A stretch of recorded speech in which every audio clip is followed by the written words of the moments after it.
जन भरी कुंद कुंद रचो शास्त्र साथिया अमृते पुर्या ग्रंथाधिराज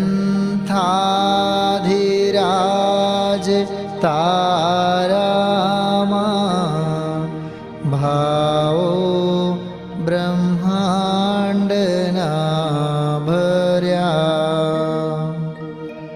अहो वाणी तारी प्रशम रस भावे नितरती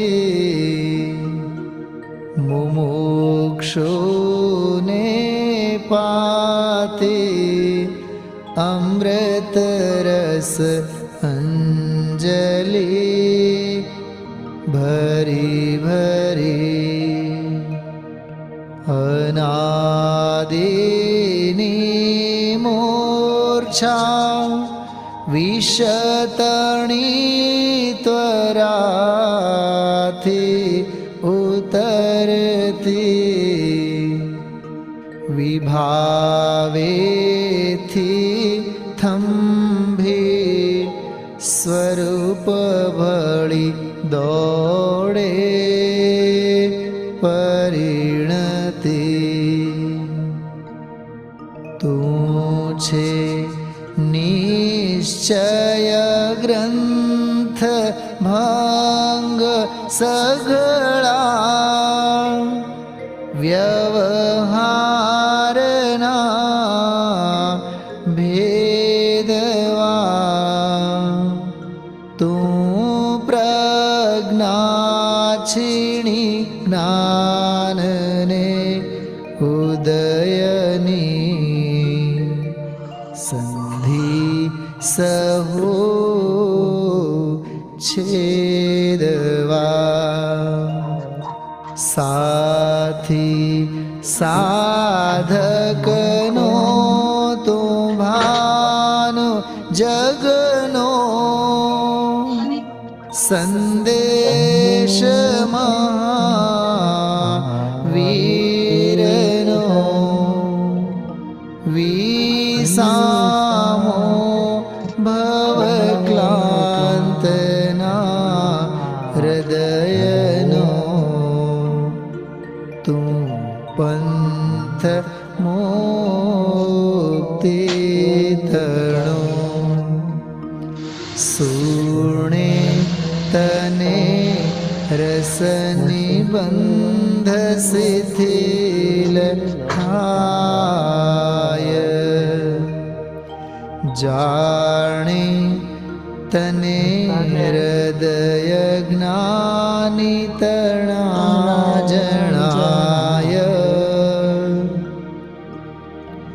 तू रुचता जगतनी रुचियाळ से सो तू रिझता सकल नायक देव रीजे बनाओ पत्र कुंदनना रत्नोना अक्षरो लखी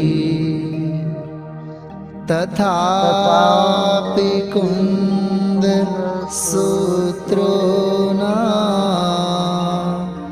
अंकाए मूल्यना कदी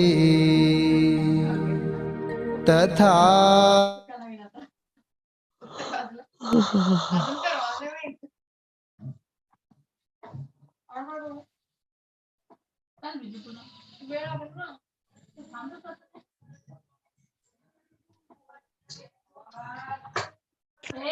आवाज ना करू फक्त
णमोऽर्हन्ताणं णमो सिद्धाणं णमो वैर्याणं णमो अज्झायाणं णमो लोये सव्यसाहुणम् मङ्गलं भगवानो वीरो मङ्गलं गौतमो गणी मङ्गलं कुन्दकुन्दार्यो जैनधर्मोऽस्तु मङ्गलम् सर्वमङ्गलमाङ्गल्यं सर्वकल्याणकारकं प्रधानं सर्वधर्माणां जैनं जयतु शासनम्।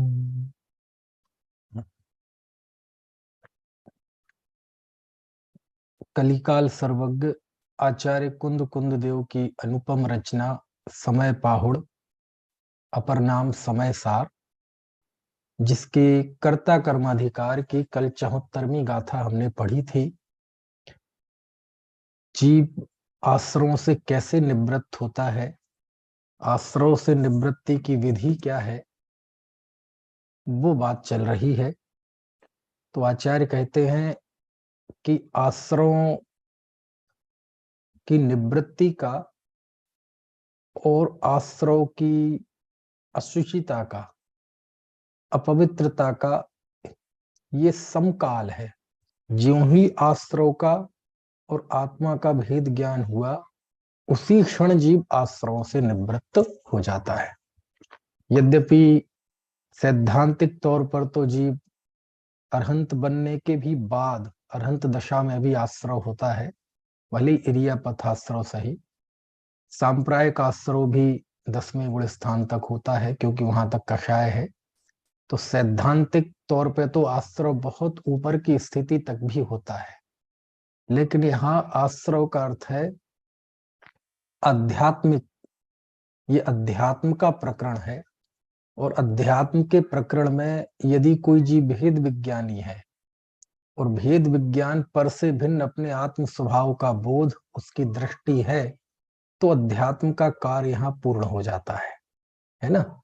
तो जिस जीव को आत्मज्ञान है, आत्मदृष्टि है, आचार्य कहते हैं जिस क्षण आत्मदृष्टि हुई वहां तीनों ही लगा लेना, ज्ञान के साथ साथ श्रद्धा और तदरूप परिणमन, वो चारित्र, ये दोनों ज्ञान के साथ जुड़े हुए हैं। तो ऐसा जब ज्ञान होता है तो वह जीव आश्रयों से निवृत्त होता है। अब आगे 75वीं गाथा हम पढ़ते हैं। अब ये 75वीं गाथा से अब मुख्य विषय प्रारंभ होता है। मुख्य विषय प्रारंभ होता है, इससे आशा ये है कि चूंकि ये कर्ता कर्म का प्रसंग है, कर्ता कर्म अधिकार चल रहा है, तो इसमें भेद विज्ञान की बात कर्ता बुद्धि पर चोट करते हुए होगी।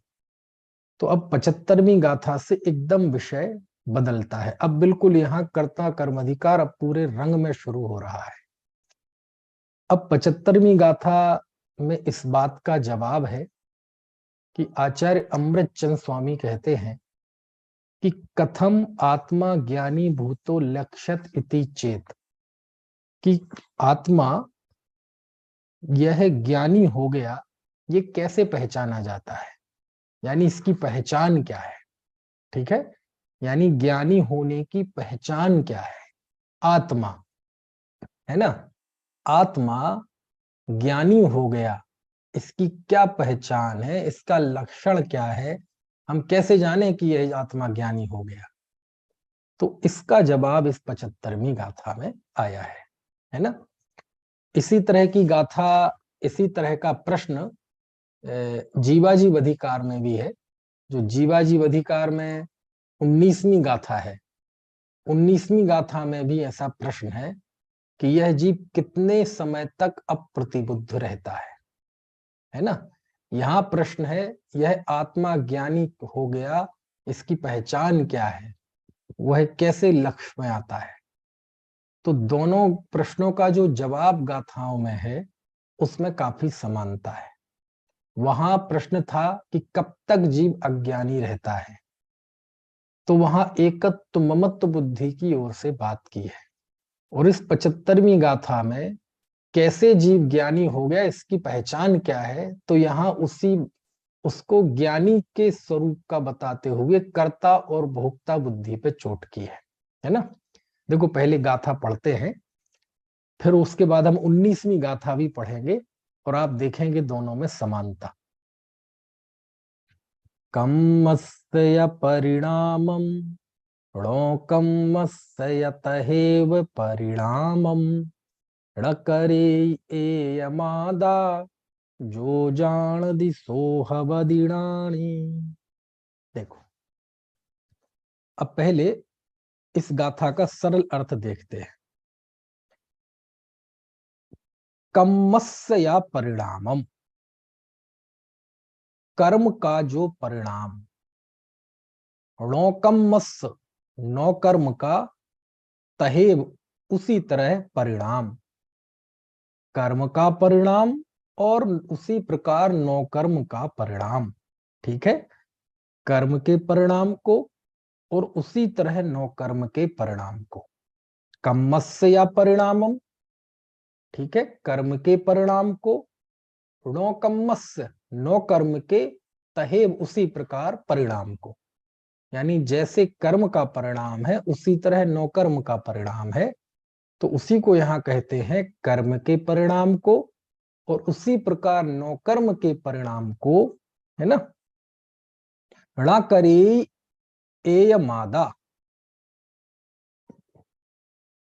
ना णा नहीं, करी करता है, एयम इसे, जो आदा जो आत्मा, जो आत्मा कर्म और नौकर्म के परिणाम को करता नहीं है, जानदी जानता है, तो वह हवदि होता है, णाणी ज्ञानी। ठीक है ये गाथा बिल्कुल सरल गाथा है अर्थ की दृष्टि से। क्या अर्थ हुआ कि जो कर्म के परिणाम को और उसी प्रकार नौकर्म के परिणाम को जो इससे करता नहीं है, जानता है, वह ज्ञानी होता है। जो जानदी सो हवदि णाणी, णाणी मतलब ज्ञानी। ठीक है, ये गाथा है। अब देखो थोड़ी 19वीं गाथा भी निकालो, यदि आपके सामने शास्त्र है तो आप 19वीं गाथा देखिए जरा, थोड़ी 19वीं गाथा से इसकी तुलना करें तो काफी कुछ समानता मिलेगी, है ना। देखो मैं शेयर करता हूं यदि हो जाए तो।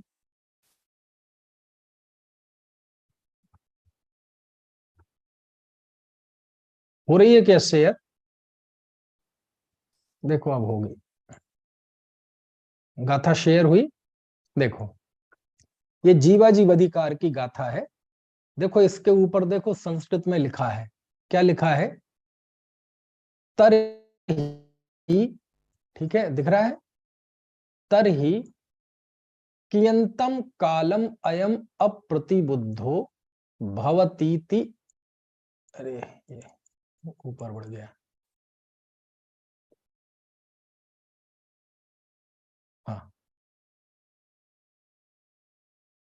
तरहि कियंतम कालम अयम अप्रतिबुद्धो भवति इति अभिधीयताम। क्या उत्थानिका बनाई अमृत चंद स्वामी ने इस गाथा की कि कियंतम कालम कितने काल तक, अयम यह, अप्रतिबुद्धो भवति यह जीव कितने समय तक, कितने काल तक अप्रतिबुद्ध होता है, इति अभिधीयताम ये बताइए, इसका ज्ञान कराइए।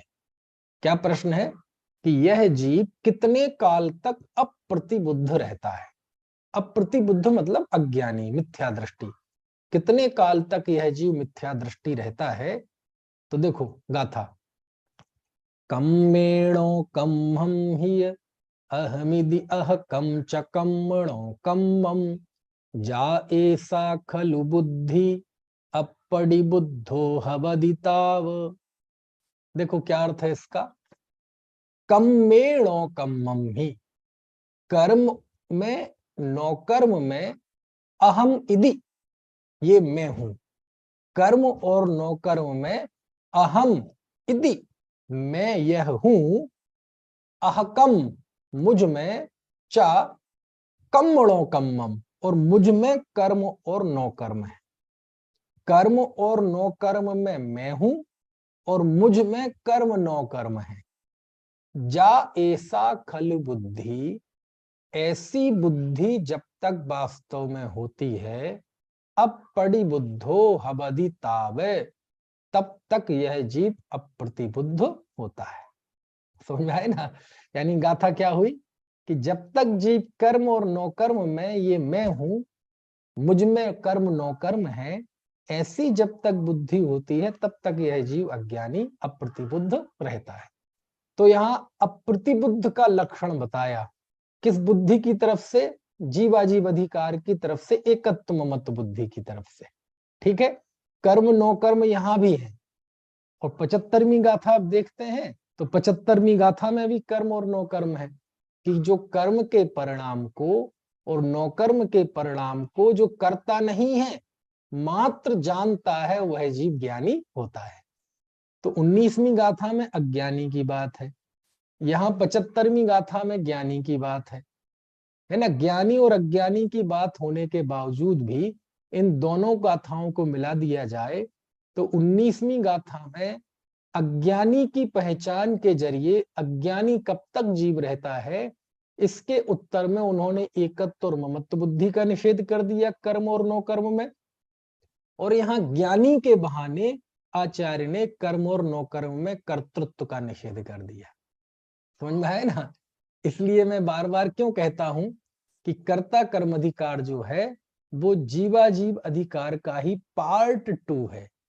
क्यों? क्योंकि आचार्य को जीव और अजीव की भिन्नता बतानी है, और भिन्नता में 4 बुद्धियां बाधक होती हैं, एकत्व, ममत्व, कर्तृत्व और भोक्तृत्व। तो पहली 68 गाथाओं में आचार्य ने एकत्व और ममत्व बुद्धि पर की मुख्यता से अज्ञान की निवृत्ति की। अब आगे की 76 गाथाओं में कर्तृत्व और भोक्तृत्व पर प्रहार करते हैं।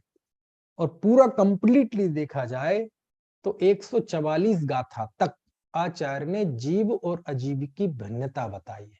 क्या बताई है? भिन्नता।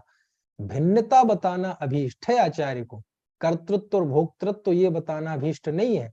क्योंकि भिन्नता में बाधा बनती हैं ये 4 बुद्धियां, इसलिए आचार्य उसका भी निषेध करते हैं।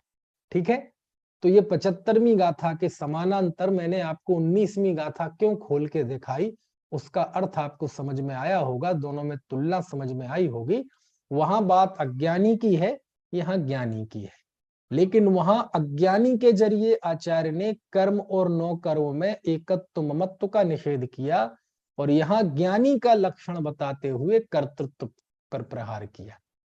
कुछ बात समझ में आ रही है नहीं? इस तरह ये दोनों ही अधिकार मिलके जीव और अजीव की भिन्नता का प्रतिपादन करते हैं।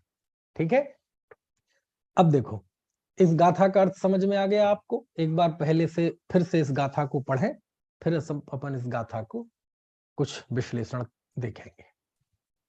कम्मस्य परिणामं लोकम्मस्य तहेव परिणामं न करेयमादा जो जान दिसो हवदीणाणी। अभी इसी गाथा पर अभी गिरनार में शिविर हुआ ना, गिरनार शिविर में भी मेरा व्याख्यान हुआ था 15-16 तारीख को, और मुझे नहीं पता आप में से किसी ने सुना हो शायद, तो इसी गाथा पर वो व्याख्यान हुआ था, है ना? खैर चलिए थोड़ा देखते हैं।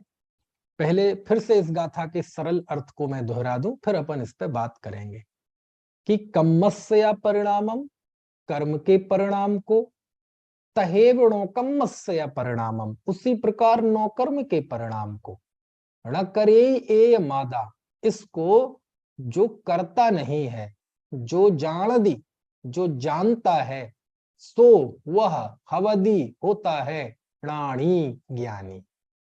यानी ये पहचान है कि जो कर्म और नो कर्म का करता नहीं है, ज्ञाता है, वह ज्ञानी है।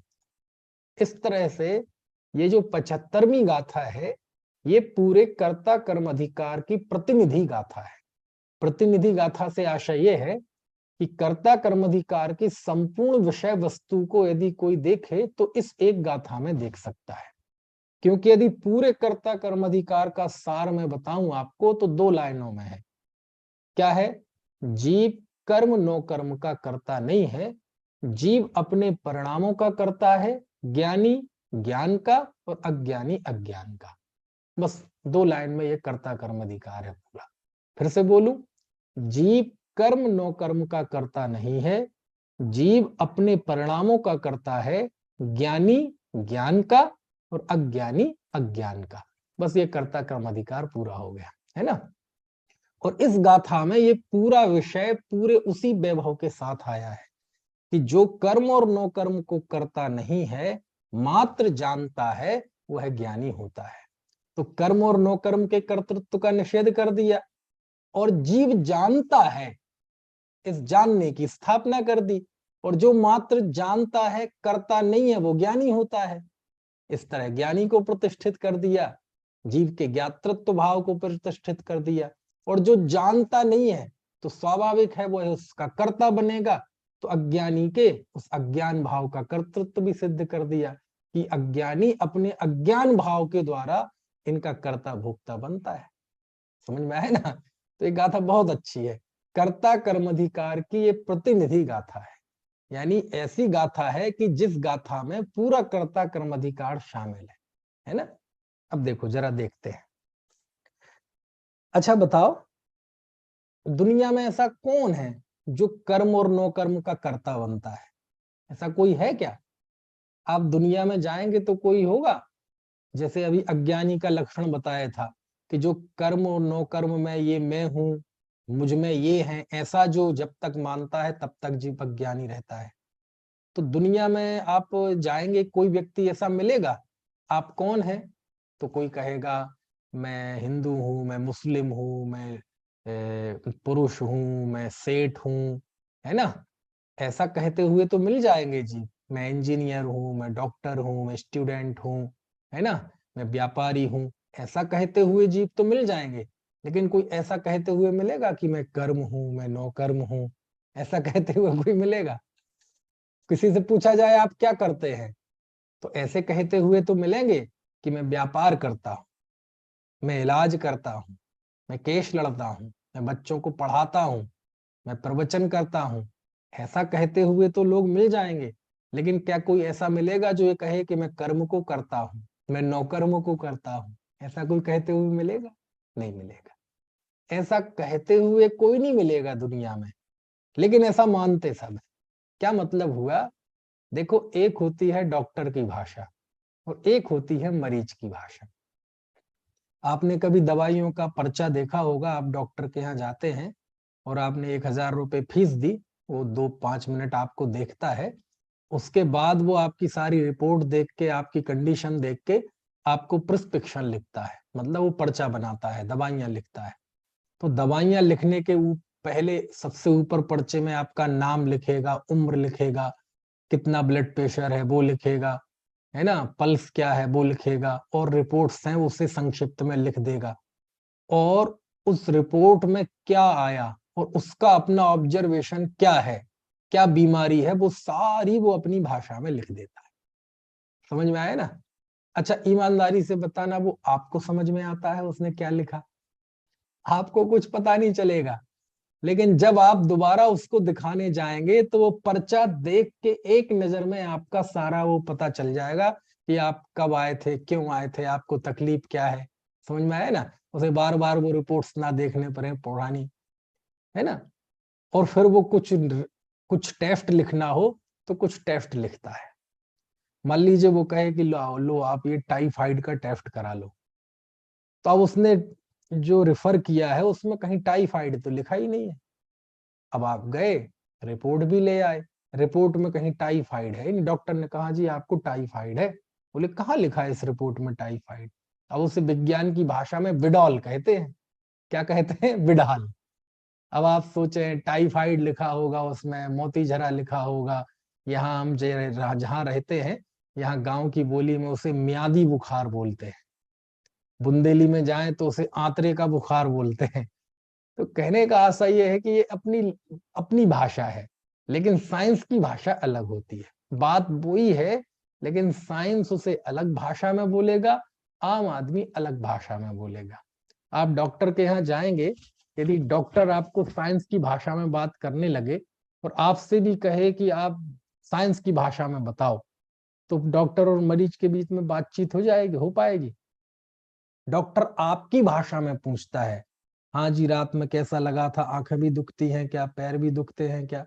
हालांकि डॉक्टर आजकल नहीं पूछता, हमें ही बताना पड़ता है सब कि ये हुआ था, ये हुआ था, ये हुआ था, और वो पर्चे पे बगल में एक तरफ लिखता जाता है।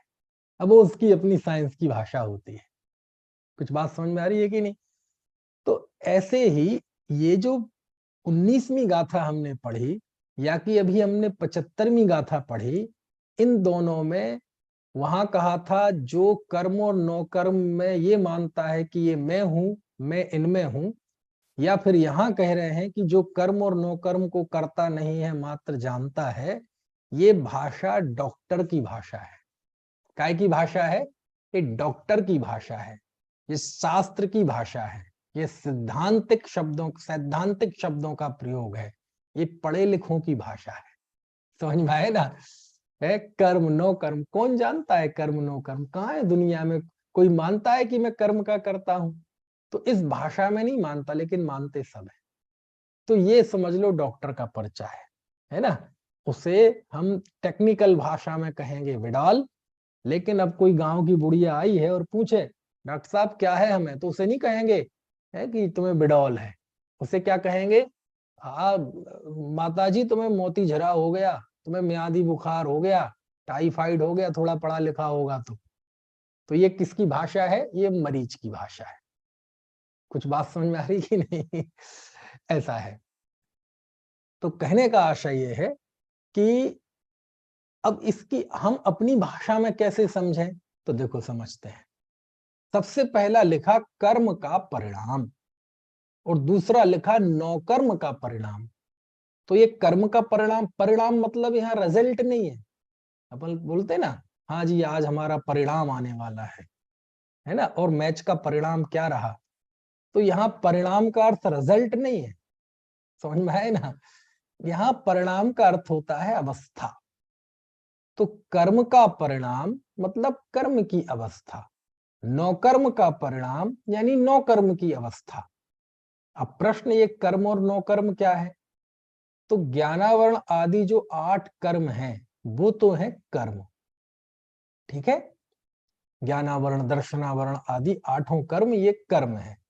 और ये 8 कर्म जब अपना काम करते हैं तो इनके कुछ अपने वर्किंग हैंड होते हैं, वो कहलाते हैं नौकर्म, है ना? जैसे मान लीजिए ज्ञानावरण कर्म है, दर्शनावरण कर्म है, तो ज्ञानावरण कर्म तो दिखाई नहीं देगा, 8 कर्म दिखाई नहीं देते। 8 कर्मों से बना हुआ जो कार्माण शरीर है ये किसी को दिखाई नहीं देता। आप सोचे कि हम आंखों से देख सकते हैं, तो ऐसा वो आंखों से दिखाई नहीं देता। ये जो शरीर दिखाई दे रहा है ये 9 कर्म है। क्या है ये? 9 कर्म है। समझ में आया ना? ये आंख नाक कान की ये जो रचना दिखाई दे रही है ये 9 कर्म है, ठीक है? सातावेदनीय कर्म है। सातावेदनी कर्म के उदय से आपको समझ लो बढ़िया मोबाइल मिला, ठीक है? या गाड़ी मिली, या अनुकूल बेटा पत्नी, ये सारी चीजें मिली। तो वेदनीय कर्म दिखाई नहीं देगा। क्या दिखाई देगा? वेदनीय कर्म जब उदय में आता है तो उसके जो वर्किंग हैंड होते हैं, वो वर्किंग हैंड वो 9 कर्म कहलाते हैं। यानी कर्म के एक तरह से समझ लो 9 कर्म, है ना? कर्म तो बिल्कुल माफिया है, वो तो अपने बंकर में बैठा रहता है, वो दुनिया के सामने नहीं आता, है ना? वो जो असली माफिया है अंडरवर्ल्ड डॉन, वो कभी सामने नहीं आएगा, वो किसी को फोन नहीं करेगा। फोन करके तो कौन मांगेगा कि हाँ भाई 5 खोके भिजवा दो, भिजवा दो। वो तो उसके जो गुर्गे होते हैं, वो तो उसके जो काम करने वाले होते हैं वो करते हैं। लेकिन उसके मूल में कौन है? वो जो माफिया बैठा हुआ है, उसी की ताकत है कि वो ये सब कर पा रहे हैं। वो ना हो तो किसी की हिम्मत है? ऐसे ही कर्म कभी सीधा सामने नहीं आता। कर्म के वर्किंग हैंड होते हैं 9 कर्म। कर्म के वर्किंग हैंड क्या होते हैं? 9 कर्म। जैसे आपको कोई ज्ञान होना है, अब ज्ञान नहीं हो पा रहा है, ज्ञानावरण कर्म का उदय आएगा, तो ज्ञानावरण कर्म का उदय आएगा तो उसके 9 कर्म क्या होंगे? वो लाइट चली जाएगी, आपकी आंखों में कचड़ा आ जाएगा, कोई पर्दा डाल देगा, है ना, या कुछ भी इस तरह की चीज हो जाएगी कि आपको वो ज्ञान नहीं हो पाएगा, है। असाता वेदनी कर्म का उदय आना हो तो शरीर में बीमारी हो जाएगी, तो लो बीमारी वो 9 कर्म बन के आए। उसका उद्देश्य क्या है? आपको दुख का अनुभव कराना। समझ में आया ना? तो ये सारी चीजें होती हैं। जैसे आप जीवित हैं, आयु कर्म है, तो आयु कर्म तो दिखाई नहीं देता। आयु कर्म किसके जरिए काम करता है? कि आप भोजन करते हैं, है ना, तो भोजन से आपका जैसा है, भोजन से शरीर को एनर्जी मिलती है, आपका जीवन चलता है, तो वो उसका क्या हो जाएगा? 9 कर्म हो जाएगा। आप ऑक्सीजन लेते हैं, ये क्या हो जाएगा? उसका 9 कर्म हो जाएगा। ठीक है ना? ऐसे ही शरीर नाम कर्म, तो शरीर नाम कर्म का क्या है? ये पूरा शरीर जो दिखाई दे रहा है ये 9 कर्म है। कारमाण शरीर ऐसा दिखाई नहीं देगा, औदारिक शरीर के परमाणु ऐसे दिखाई नहीं, ये उसका 9 कर्म दिखाई देता है ना।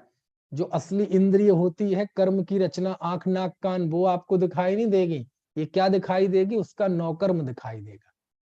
समझ में आए ना? दिखाई तो हार्डवेयर देता है, सॉफ्टवेयर दिखाई नहीं देता। सॉफ्टवेयर होते ना, है, ये क्या कहते हैं, हार्डवेयर और सॉफ्टवेयर होते ना कंप्यूटर में दो। हार्डवेयर उसे आप छू सकते हैं, सॉफ्टवेयर को आप देख सकते हैं लेकिन छू नहीं सकते। समझ में आया ना? ऐसे ही कर्म जो होता है ये ऐसा हार्डवेयर, मतलब ऐसा फंक्शन है कि आपको दिखाई नहीं देगा, इसका काम दिखाई देगा। क्या दिखाई देता है? इसका काम दिखाई देता है। और ये किसके जरिए काम करता है? ये काम करता है 9 कर्म के जरिए। ठीक है? तो कर्म का परिणाम मतलब कर्म की अवस्था, 9 कर्म का परिणाम मतलब 9 कर्म की अवस्था, है ना। अब देखो कर्म का परिणाम यानी क्या, तो अब अभी भी डॉक्टर की भाषा है, चिंता मत करो। अब थोड़ा सा अपन उसे आते हैं अपनी मरीज की भाषा में। कर्म का परिणाम यानी जैसे ज्ञानावरण कर्म का उदय हुआ, तो ज्ञानावरण कर्म के उदय से जीव को अज्ञान रूप अवस्था हुई, उसे याद नहीं रहता, उसे चीजों का ज्ञान नहीं होता, होता हुआ ज्ञान भूल जाता है, तो ये कहलाएगा कर्म का परिणाम। समझ में आए ना? मोहिनी कर्म का उदय हुआ तो जीव को मोह राग द्वेष के परिणाम हुए, तो ये क्या कहलाएगा? कर्म का परिणाम। समझ में आया? आयु कर्म का उदय हुआ तो जीव को मनुष्य आयु मिली, मनुष्य बना। किसी को त्रेंच आयु का उदय हुआ तो वह कुत्ता बना, गाय बना, बैल बना, भैंस बना, पेड़ बना, पौधा बना, मक्खी मच्छर। तो ये सारी चीजें क्या हो गई? कर्म का परिणाम। ठीक है? नाम कर्म का उदय आया तो कोई गोरा हुआ, कोई काला हुआ, कोई मोटा हुआ, कोई पतला हुआ, कोई, है ना, लंबा हुआ, कोई नाटा हुआ, है ना। तो ये क्या कहलाएगा? कर्म का परिणाम। समझ में आया ना? ऐसे ही गति नाम कर्म के उदय से मनुष्य त्रेंच देव नार के हुए, गोत्र कर्म के उदय से कोई अच्छे संयोगों में पैदा हुआ, कोई बुरे संयोगों में पैदा हुआ। तो यानी कुल मिला के ये है कि जन्म से लेके मृत्यु पर्यंत जो जो भी जीव के साथ अवस्थाएं होती हैं, जो जो भी परिस्थितियां बनती हैं, वह किसी ना किसी कर्म और नो कर्म का परिणाम होता है। आपका शरीर बीमार है, आप दुखी हैं, तो ये असाता वेदनी का परिणाम है। आप सुखी हैं तो साता वेदनी का परिणाम है। कुछ बात समझ में आ रही है कि नहीं? तो जो जो भी आपके साथ घटित हो रहा है वो सब कर्म और नो कर्म का परिणाम है। आपकी 5 इंद्रियां हैं, ये नाम कर्म का परिणाम है। 5 इंद्रियां अपने अपने स्थान पर हैं, ये नाम कर्म का परिणाम है। आपकी इंद्रियां आंख नाक कान सब एक साथ है, ये नाम कर्म का परिणाम है। आपका शरीर किस रंग का है, ये नाम कर्म का परिणाम है। कहने का आशय ये है कि दुनिया में जो जो कुछ भी दिखाई देता है वो सब कर्म नो कर्म का परिणाम है। जितना भी कुछ वेरिएशन दिखाई देता है, हम सबकी शक्लें अलग अलग हैं, ये सब कर्म का परिणाम है, नो कर्म का परिणाम है। समझ में आए ना? एक का अंगूठा दूसरे के अंगूठे से नहीं मिलता, एक कर्म नो कर्म के परिणाम का वेरिएशन है, विविधता है। एक की आवाज दूसरे की आवाज से नहीं मिलती, एक का चेहरा दूसरे के चेहरे से नहीं मिलता, ये सब कर्म नो कर्म के परिणाम है। है ना। आप प्रथमान योग में जब जाएंगे तो कितने तरह के जीवों की विचित्रताएं मिलती हैं, कैसे कैसे भांति भांति के जीव मिलते हैं, बड़े से बड़े, है ना, एक से एक ताकतवर, राजा, चक्रवर्ती, भिखारी, चांडाल, कितने कितने तरह के जीव दुनिया में मिलते हैं। समझ में आया ना। वो सब काय का परिणाम है, कर्म और नौकर्म का परिणाम है। एक व्यक्ति झोपड़ी में रह रहा है, एक महल में रह रहा है, ये काय का परिणाम है, कर्म का परिणाम है। अब परिणाम का अर्थ रिजल्ट नहीं है, समझ में आया ना। मतलब वो कर्मोदय जन्य अवस्था है, वो कर्म की अवस्था है, वो जीव की अवस्था नहीं। तो ये जितना भी सब कुछ दिखाई देता है, ये सब कर्म का परिणाम है। तो ज्ञानी कहाँ है इसमें? तो देखो, आचार्य कुंद कुंद देव की एक शैली है, बहुत गजब की शैली, कि वो एक लाइन में तो उपस्थित करते हैं सारी दुनिया को, और दूसरी लाइन में उपस्थित कर देते हैं ज्ञानी को। यानी एक तरफ सारी दुनिया, दूसरी तरफ ज्ञानी। एक तरफ पूरी भीड़ है और दूसरी तरफ उस भीड़ में ज्ञानी कहाँ है। समझ में है ना। एक तरफ पूरा संसार है, दूसरी तरफ उस संसार के बीच में ज्ञान दृष्टि कहाँ है, तत्व दृष्टि कहाँ है। ये कई गाथाओं में है। अभी 198वीं गाथा है, जहां आचार्य लिखते हैं, उदय विभागो बिबिहो कम्माणम बंडिदो जुण बरे हिम रदुते मध्य सहावा जाणग भावोदु अहमेक को।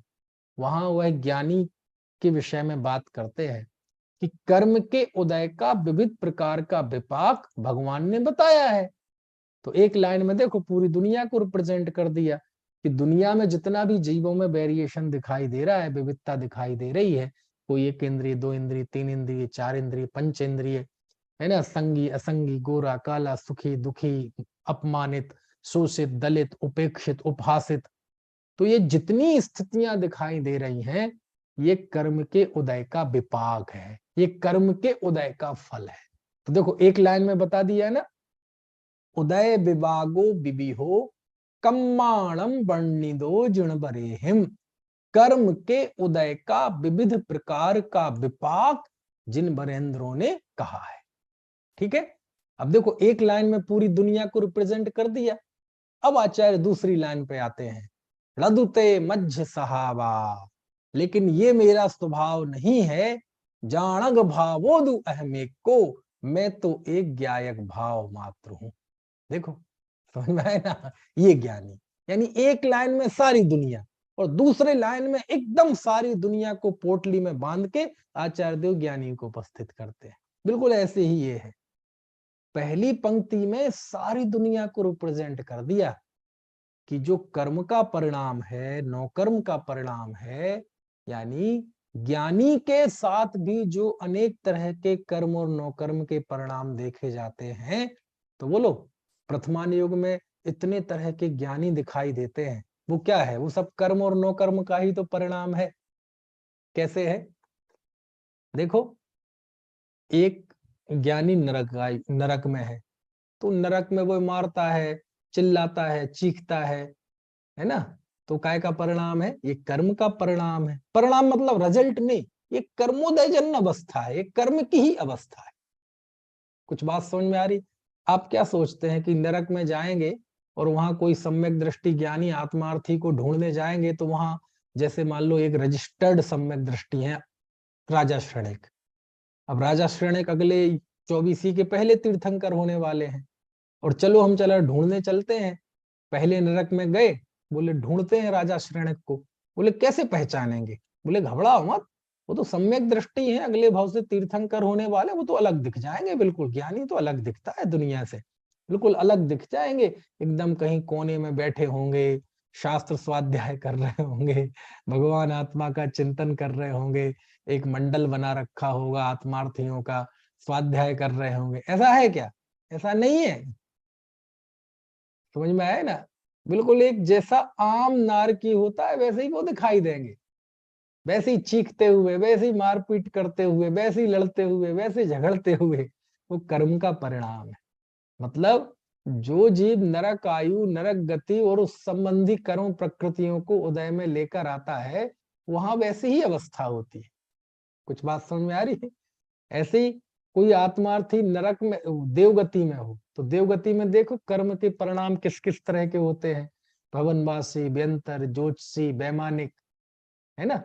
अब मान लो आप कोई ज्योतिषी, कोई व्यंतर है, व्यंतर जीव सम्यक दृष्टि हो जाए तो क्या होगा, वो उछल कूद करना छोड़ देगा, उसकी चंचलता, उसकी कौतूहल प्रवृत्ति खत्म हो जाएगी? नहीं, वो कर्म का परिणाम है। कोई भी व्यंतर बनेगा तो उसको वैसी चंचलता के भाव होंगे, उसको वैसी कौतूहल के भाव होंगे। समझ में है ना, कर्म का परिणाम है। देवों में देखो ना कितनी कैटेगरी होती है, कितनी वैरायटी होती है। अब देखो, एक स्वधर्म इंद्र है, वो भी अभी चौथे गुण स्थान वर्ती अविरत है, सम्यक दृष्टि है, और अगले भाव से मोक्ष जाने वाला है। लेकिन उसको ऐसा भक्ति का भाव होता है कि तीर्थंकर के गर्भ में आने के 6 महीने पहले से ही काम पे लग जाता है, सफाई कराता है, कुबेर को कहता है रत्नों की बारिश करो। यानी पंच कल्याणक में कितनी जबरदस्त भूमिका है, किसकी, सौधर्मेंद्र की। उसको इतनी भक्ति होती है, और ज्यों ही जन्म हुआ तो वह लेके अभिषेक करता है, तांडव नृत्य करता है खुशी में, बाल रूप को देखने के लिए 1008 आंखें बनाता है। दूसरे देव तो नहीं बनाते कोई। समझ में है ना, तांडव नृत्य करता है। समझ में आया ना, नृत्य तो बहुत देव कर सकते हैं, उसमें कोई बात नहीं है, है ना। और दूसरे भी आंखें बना के देख सकते हैं। और अब देखो, इसी क्लास का एक स्टूडेंट और है, वो है लोकांतिक देव। वो लोकांतिक देव भी चौथे गुण स्थान वर्ती अविरत सम्यक दृष्टि है, वो भी स्वधर्म की तरह अगले जन्म में मोक्ष जाने वाला है, और अभी वैमानिक देव है। लेकिन उसका परिणाम ऐसा है कि वह जीव दीक्षा कल्याणक के पहले आता ही नहीं है, ना गर्भ कल्याणक में आता है, ना जन्म कल्याणक में आता है, ना तांडव नृत्य देखने करने आता है, ना 1008 आंखें बनाता है, ना जन्माभिषेक करता है, ना ऐरावत के साथ, कुछ भी नहीं, कोई हल्ला गुल्ला शोर, मतलब नाच गान उत्सव, उससे उसका कोई सरोकार नहीं। वो तो तभी आता है जब भगवान की दीक्षा हो रही। बोले इसके पहले हमारा क्या काम, वो तो वैसे ही देवर्षि है ना, ब्रह्मचारी है, प्रतिमा वगैरह नहीं है, लेकिन बस उसे कहते हैं ब्रह्मचारी, क्योंकि एकाकी है, वो अकेला रहता है, एकाकी उसका नियोग है ऐसा। इससे ऊपर एक और है, अहमेंद्र।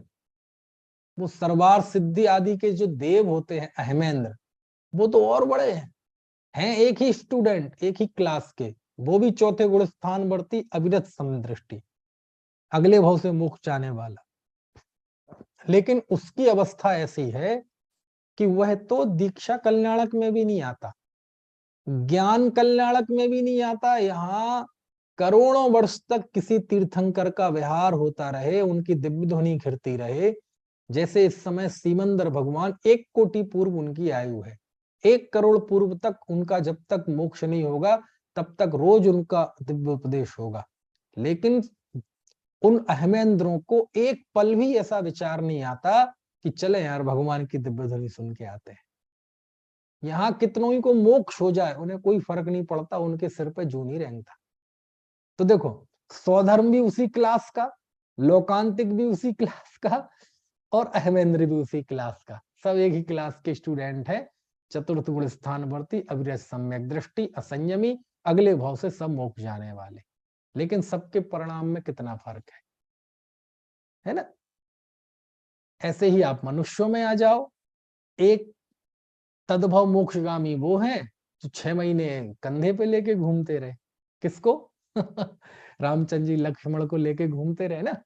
और ऐसी दशा हो गई थी कि पेड़ों से पूछते कि लोग पूछते हैं कि साहब कंधे पे लेके घूम रहे होंगे तो कंधे नहीं दर्द देने लगे होंगे?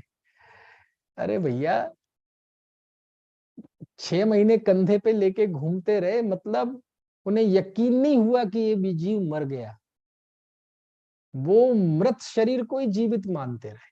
मतलब 6 महीने उसको प्रलाप करते रहे, विलाप करते रहे, अरे मेरा भाई मुझसे रूठ गया है, अरे लक्ष्मण उठो, चलो स्नान करते हैं, चलो जिनेंद्र भक्ति करते हैं, अरे चलो नाश्ता करते हैं, अरे मेरा भाई रूठ गया है, मेरे साथ नाश्ता नहीं कर रहा है, भोजन नहीं कर रहा है, अरे अरे चलो अपन घूम के आते हैं। लक्ष्मण मुझसे ऐसी क्या गलती हो गई जो तुम आंखें ही खोल के ही नहीं देख रहे मुझे? ऐसे ऐसे करके निकल जाते 6 महीने। तो है तद्भव मोक्षगामी, शायद सम्यक दृष्टि, लेकिन ये कर्म का परिणाम है। वह जीव चूंकि बलभद्र है, और बलभद्र कर्म का उदय जिसके होता है उसकी ऐसी ही स्थिति होती है। समझ में आए ना? उसे नारायण से ऐसी ही प्यार रहता है। और एक बलभद्र को नहीं, भूतकाल में जितने बलभद्र हुए, भविष्य में जितने बलभद्र होंगे, उनको नारायण से ऐसा ही प्यार होता है। बलराम को कृष्ण से भी ऐसा ही प्यार था।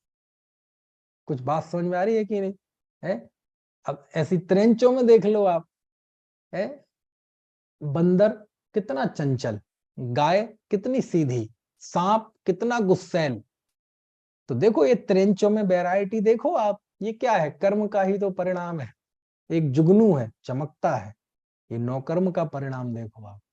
समझ में आए ना? ये खद्योत है ना, खद्योत बोलते ना उनको, जुगनू को। तो कहने का आशय ये सब क्या है? ये कर्म नो कर्म का ही तो परिणाम है। यानी दुनिया में जितना वैचित्र दिखाई दे रहा है, ये कर्म नो कर्म का परिणाम है। तो उसमें ज्ञानी कहाँ है? ज्ञानी बोले कर्म और नो कर्म के परिणाम को जो करता नहीं है, बस जानता है, उसे क्या कहते हैं? ज्ञानी कहते हैं। लिखा ना दूसरी लाइन में। यानी एक लाइन में कितना कितना कितना कितना विविधता संसार का स्वरूप आचार्य ने पहली लाइन में रख दिया, और दूसरी लाइन में एकदम समझ में आए ना, सांप को पोटली में बांध के दरिया में फेंक दिया कि ज्ञानी इसमें कहाँ है? कि कर्म और नो कर्म के परिणाम को मैं करता नहीं हूं, मैं ज्ञाता हूं। ये ज्ञातृत्व भाव जिसके अंदर प्रकट हो गया है, वह ज्ञानी। समझ में आए ना? है ये गोरा कालापन, इसका कर्ता कौन है? कर्म, पुद्गल कर्म इसका करता है। ये शब्द बोले जा रहे हैं, इनका कर्ता कौन है? पुद्गल इसका करता है। ये हाथ हिलाया जा रहा है, हाथ हिल रहा ना ऊपर से नीचे, इसका कर्ता कौन है? पुद्गल उसका करता है। समझ में आया ना? ये शब्द कान में पड़ रहे हैं, है ना, इस क्रिया का कर्ता कौन है? पुद्गल उसकी क्रिया का करता है, मैं नहीं हूं। समझ में आया ना? तो करते हुए दिखाई तो देते हैं, बस यही तो भ्रम है। यही तो भ्रम है कि मेरी इच्छा है, और उस समय इन भाषा को निकलने का उस समय उसकी योग्यता है, तो हमारी इच्छा का निमित्त बन जाता है। हमारी हाथ हिलाने की इच्छा है, और उस समय हाथ हिल जाता है, तो हमें भ्रम हो जाता है कि शरीर को, हाथ को मैंने हिलाया। समझ में आया ना? यदि मेरी इच्छा से हिला है, तो मैं तो चाहता हूं कि हाथ पीछे भी हिल जाए, पीछे मुड़ जाए, लेकिन पीछे नहीं मुड़ता। और जब इसके मुड़ने का समय आएगा तो हम नहीं चाहेंगे तब भी मुड़ जाएगा। एक्सीडेंट हो जाए किसी का तो सब हाथ पैर मुड़ जाते हैं, टूट जाते हैं, हमारी इच्छा से टूटते हैं। कुछ बात समझ में आ रही कि नहीं? लकवा मार जाता है, और सामने सांप आके छाती पे बैठ जाए और हम भगा ना सके। गामा पहलवान ट्रक को रोक देता था, ऐसा एक हाथ लगा दे तो कोई ट्रक को फर्स्ट गियर में उठाता रहे, लेकिन ट्रक आगे ना बढ़े, इतनी ताकत। और आखिरी समय में जब लकवा मार गया, तो नाक पे बैठी हुई, आंख पे बैठी हुई मक्खी नहीं भगा पाता था। कहने का आशय ये है कि वास्तव में हम कर्म नो कर्म के कर्ता नहीं है, मात्र ज्ञाता है। समझ में आया ना? आज नहीं कल माने, कल नहीं अनंत काल बाद माने, बात तो यही माननी पड़ेगी, और दूसरा कोई रास्ता नहीं है। और अभी जो गिरनार पर में व्याख्यान हुआ था, तो उस समय मैंने एक छोटा सा ऑपरेशन किया था। अब उतना लंबा ऑपरेशन तो मैं नहीं करूंगा, लेकिन आपको संक्षेप में बताता हूं कि यदि कोई कहे कि हाँ मैं कर्म नो कर्म का करता हूं, तो फिर मेरा प्रश्न ये होता है कि अच्छा बताओ, जब हमने जन्म लिया था, तो आप मनुष्य होंगे, त्रैंच होंगे, देव होंगे, नारकी होंगे, आपको कोई ऑप्शन मिला था कि क्या होना चाहते हो? मनुष्य? बोले यदि ऐसी कोई चुनने की व्यवस्था होती तो नरक और त्रैंच तो खाली हो जाते, सातों नरक खाली हो जाते, बहुत सस्ते प्लॉट मिलते, फिर वहां कौन जाएगा नरक? कोई कुत्ता बिल्ली गाय भैंस बनता? कोई पिल्ला बनता? कोई कीड़े मकोड़े बनता? कोई नहीं बनता। तो दो गति तो खाली हो जाती, कौन सी? मनुष्य और त्रैंच, केवल दो गतियां बचती। नरक और त्रैंच केवल दो ही बचती, कौन सी? मनुष्य और देव। और मनुष्य और देव में भी चुनने की व्यवस्था होती तो हम मनुष्य क्यों बने, ये सड़ा गला शरीर, अरे बढ़िया देव बनेंगे। और देव में भी थर्ड क्वालिटी के, थर्ड क्लास देव नहीं, भवनवासी बेंतर जोशी, बढ़िया नंबर 1 के कौन, वैमानिक बनेंगे। और वैमानिक में भी इंद्र, और इंद्र भी ऊपर के अहमेंद्र, कोई चिक चिक झिक झिक नहीं, क्योंकि अहमेंद्रों में सब बराबर होते हैं। लेकिन है किसी के हाथ में, करता है ना, तो बताओ ना, आपको आपको चुनने का अधिकार था, नहीं था। तो कर्म के उदयवश जो अवस्था बननी थी वो बन गई। उसके बाद जब हम मनुष्य युग में आए तो मनुष्यों में 3 हैं, स्त्री पुरुष नपुंसक। बताओ, आप स्त्री हुए तो आप अपनी इच्छा से हुए, मैं पुरुष हुआ तो अपनी इच्छा से हुआ। एक तीसरे भी है नपुंसक, जो कभी कभार स्टेशन वगैरह पे दिखाई देते हैं। कितने दुख है उनके जीवन में, बोलो। परिवार नहीं, समाज की जलालत, आर्थिक दिक्कतें, सामाजिक दिक्कतें, कितनी पीड़ा है। बोलो, यदि उसको चुनने का अधिकार होता तो वो ऐसा शरीर चुनता, नहीं चुनता। कितने जीव जन्म से ही लूले होते हैं, लंगड़े होते हैं, बहरे होते हैं, काने होते हैं, मंदबुद्धि होते हैं। यदि किसी को करता होता कोई जीव तो ऐसा शरीर चुनता? वो तो बढ़िया कामदेव जैसा, वज्र वृषभ नाराज संघनन वज्र जैसा शरीर चुनता, लेकिन नहीं चुना। समझ में आया ना? आयु चुनी है आपने, कितने बच्चे जन्म में ही मर जाते हैं, पेट में ही मार दिए जाते हैं, तो अपनी इच्छा से होते हैं। माता पिता आपने अपनी इच्छा से चुने हैं। कौन आपकी माता होंगी, कौन आपके पिता होंगे? बताओ, आप में से किसी ने माता पिता चुने हो तो? चुने? चुनते तो हजारों बच्चे पेट में मार दिए जाते हैं उन्हीं माँ बाप के द्वारा। तो ऐसे माँ बाप चुनते, वो रईस माँ बाप चुनते, बोले नहीं हम गरीब दे दो, लेकिन हमें ऐसे रईस ज्यादा नहीं चाहिए। हॉस्पिटल के बाहर रोज लाखों बच्चों की बोटियां पड़ी मिलती है जो कुत्ते चाटते हैं। समझ में आया ना? चाइना में एक बच्चे का नियम है, अब तो 2 का हो गया, और वहां लोग मनुष्य का मांस खाते हैं, ह्यूमन मीट। और जितना ताजा बच्चा होता है उतना महंगा बिकता है। यहाँ पैदा हुआ 10 मिनट बाद वो होटल में जाता है और ओवन में पका के 10 मिनट बाद वो थालियों में होता है। अब वो बच्चे को पता हो कि जिन हमें पैदा करने वाले माता पिता ने तुम्हारा पहले ही सौदा कर रखा है, वो ऐसे माता पिता चुनता? तो कहने का आशय ये है, ये सब कर्मोदय जन्य अवस्थाएं हैं, ये कर्म के परिणाम हैं। शरीर, माता पिता, भाई बहन, समझ में आए ना? रुपया पैसा, गरीबी अमीरी, ये सब कर्मोदय जन्य अवस्थाएं हैं। इन सब में कर्म व्याप्त है। जैसे घड़े के चप्पे चप्पे में मिट्टी व्याप्त है, ऐसी इन जन्म से लेके मरण तक की सभी परिस्थितियों में कर्म व्याप्त है। जिस समय जन्म हुआ उसी समय माथे पे एक मृत्यु की तारीख लिखी है। समझ में आया ना? है? कहने का आशय है, ये सारा मैंने 1.25 घंटा ऑपरेशन किया था उस व्याख्यान में, जो मैंने आपको 5-7 मिनट में बताया है कि ये सारी कर्मोदय जन्य अवस्थाएं हैं, ये सब कर्म का परिणाम है। तो ज्ञानी कहाँ है इसमें? बोले ज्ञानी इसमें ये है कि वो प्रत्येक परिणाम का ज्ञाता रहता है। जन्म हो, मरण हो, हर्ष हो, विषाद हो, है ना, सुख हो, दुख हो, मान हो, अपमान हो, इच्छा के अनुकूल हो, इच्छा के प्रतिकूल हो, सबका ज्ञाता रहता है कि मैं करता नहीं हूं, मैं ज्ञाता मात्र हूं। मेरा ज्ञातापना ही सौंदर्य है। जब मैंने निर्णय कर लिया कि मैं ज्ञायक हूं, तो ज्ञायक का कार्य जानना है, तो बस मैं ज्ञायक ही हूं। बस मैं ज्ञान जानता हूं। किसको जानता हूं? इसको जानता हूं, इस पुस्तक को, इस मोबाइल को? नहीं नहीं नहीं नहीं नहीं नहीं, मैं मात्र ज्ञाता हूं। अरे किसके ज्ञाता?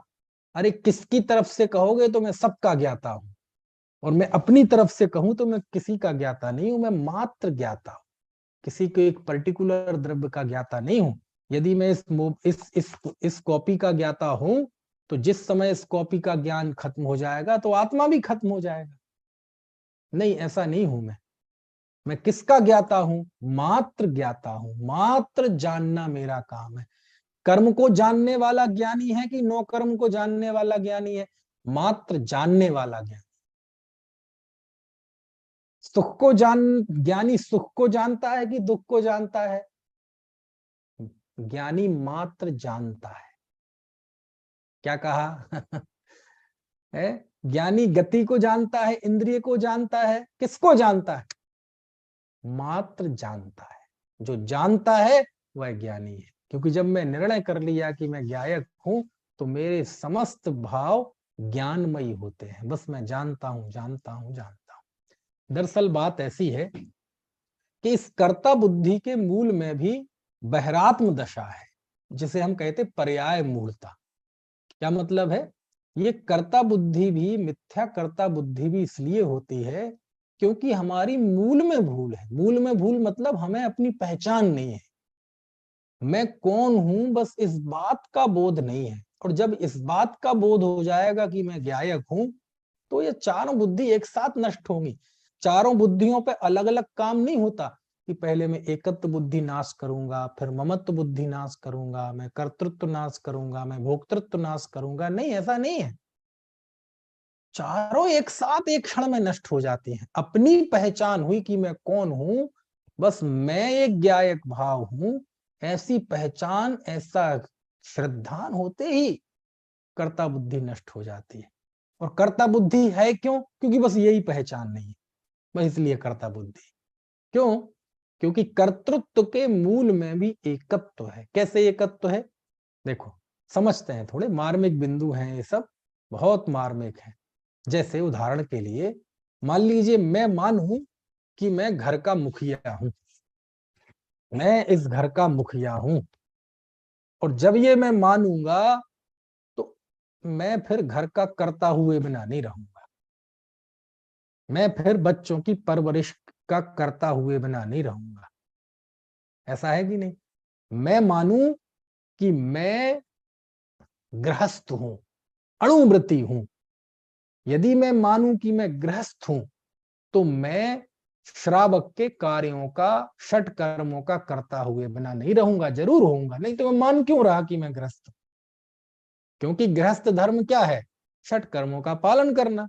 तो मैंने माना कि मैं गृहस्थ हूं, इसका मतलब वह षट कर्मों का करता हूं।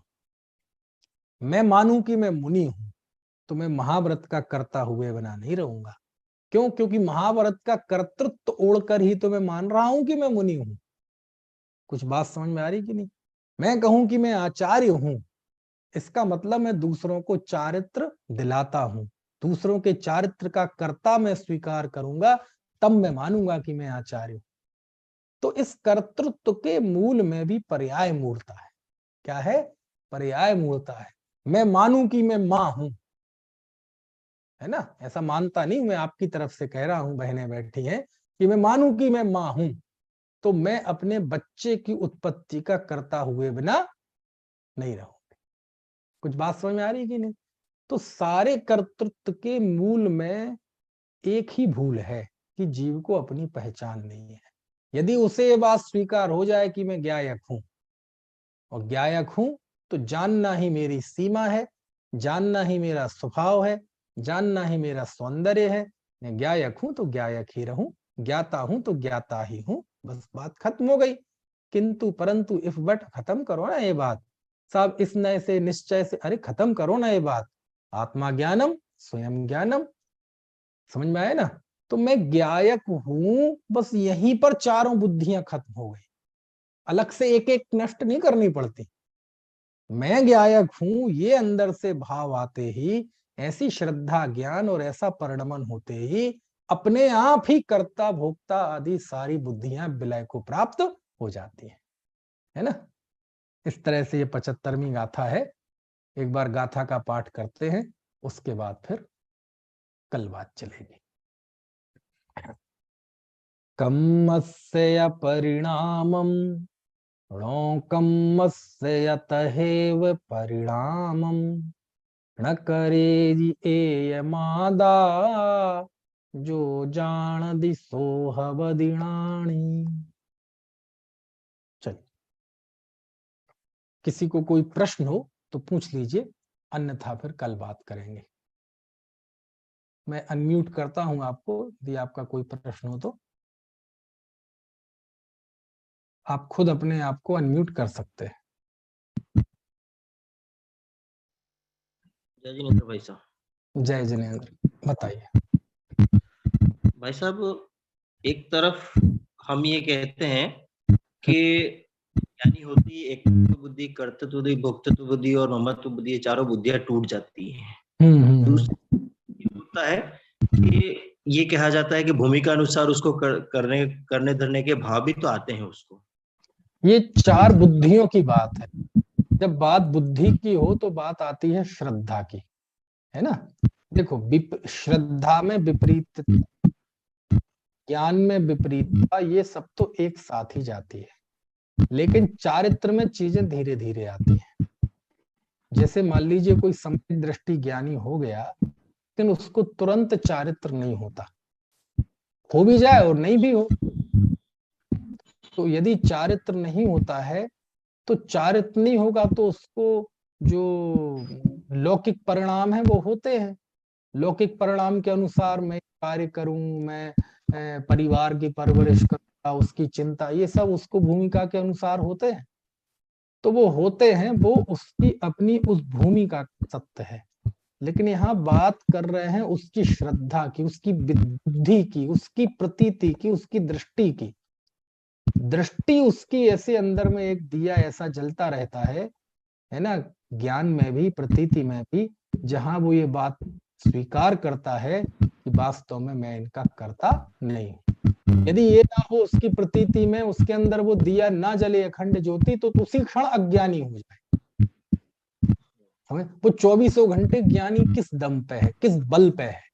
यही तो बल है कि उसके अंदर एक निधि है, एक बहुत बड़ी संपत्ति है। जैसे आपने देखा होगा ये जो हिमालय पहाड़ वगैरह पे जहाँ बहुत ठंड होती है ना, तो वहां लोग एक सिगड़ी रखे रहते, उसको कांगड़ी बोलते हैं, क्या बोलते हैं, और वो आग की सिगड़ी वो ऐसे अंदर कपड़ों में छुपाए रहते हैं, ऐसे किसी पता नहीं चलेगा, क्योंकि इन कपड़ों से गर्मी नहीं बचती है ना, और दिखाई नहीं देगी, और उससे गर्माहट देते रहते हैं।